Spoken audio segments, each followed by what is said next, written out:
and you end up meeting certain people that influence your decisions. So I just opened my YouTube and wrote there how to trade Forex and took it from there. So talking about that, are you a big fan of YouTube? I mean, earlier on we spoke about Sihle. So how can developers, improve their skills? What is the different ways of improving their skills? Is it through YouTubing? Is it, how is it opening books? So you utilize whatever works best for you. I love books, but when I read my books, I don't love reading textbooks because I feel they're outdated sometimes. So I open YouTube and I get to work with the most updated content. So that's why I go on YouTube, because of its ease in the way that everything comes to me, and also I get to see what I'm doing actively at that moment, because you'll find that it's a tutorial and they are coding as they speak to you. So I think that's the best way for me to learn. Alright, you're an app developer, right? Yes. 3 of your favorite apps, Instagram excluded. Instagram excluded.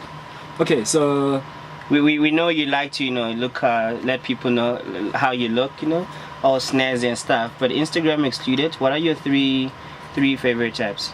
So my 3 favorite apps, at the top of the pile, it's WhatsApp. Yeah. Simply because it replaced SMS.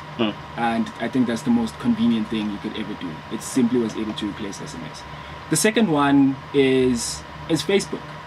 Because with that I draw the story of how you can find people in the market, even if you're not the first to market. If you do something, you do it right, you are normally you get successful at it. Sure. And so that's why Facebook is up there at the top. And the last one, because of how creative it is and how it looks. I love how it looks and how I engage with the app.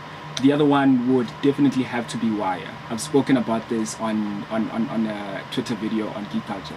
It's Wire, because of they reinvented how we normally look at the instant messenger and in the user interface. They reinvented it and made it much more simpler than WhatsApp is. Alright, so Mabona on Instagram is asking, what apps have you developed? They want to check them out. So what apps have I developed? So I've been mostly an enterprise developer. I've been developing apps privately for big businesses. I can't divulge on what I'm working with right now, even with Geek Culture. But an app that I built but I took it down. It was called Uprise Media, and it was for news and blogging. Yeah. That was the app that I built.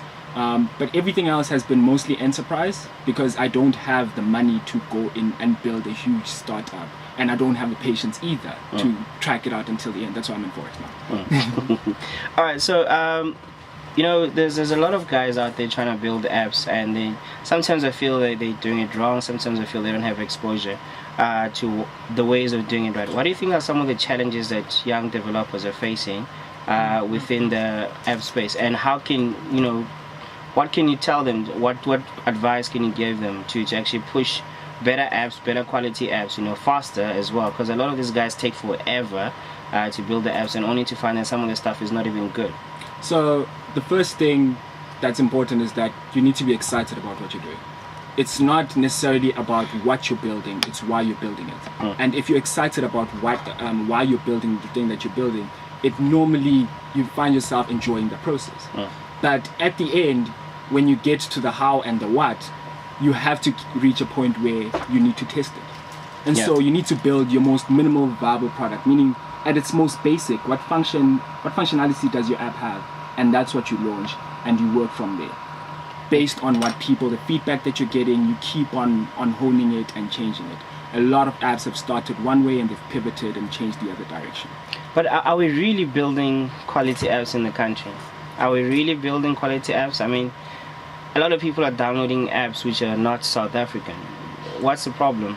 I would have to say the problem is we don't have enough access to information, and we are not trying to get that access to that information.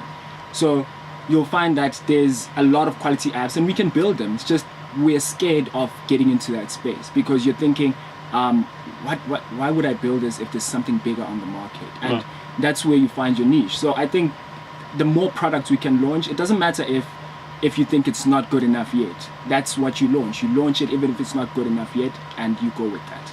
All right. Sihle, thank you so much for having. Thank you so much for being with you. Yes, thank you so much for being with us today. You know, what is going on with me? Anyway, well, thank you so much for being with us today. Any last message do you have for the geeks out there?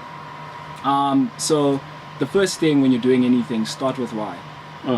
That's actually a book. It's called Start With Why. Go Google it.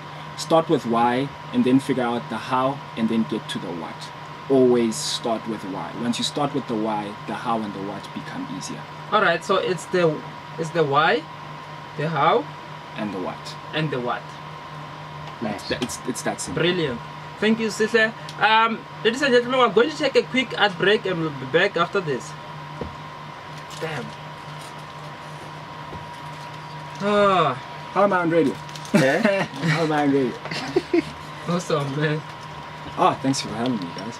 Yeah. Cool. 20 seconds. We're not done with you. It's fine. Don't be done. We're wrapping up, but we're not done with you. No, Cool. okay, still. 10 seconds.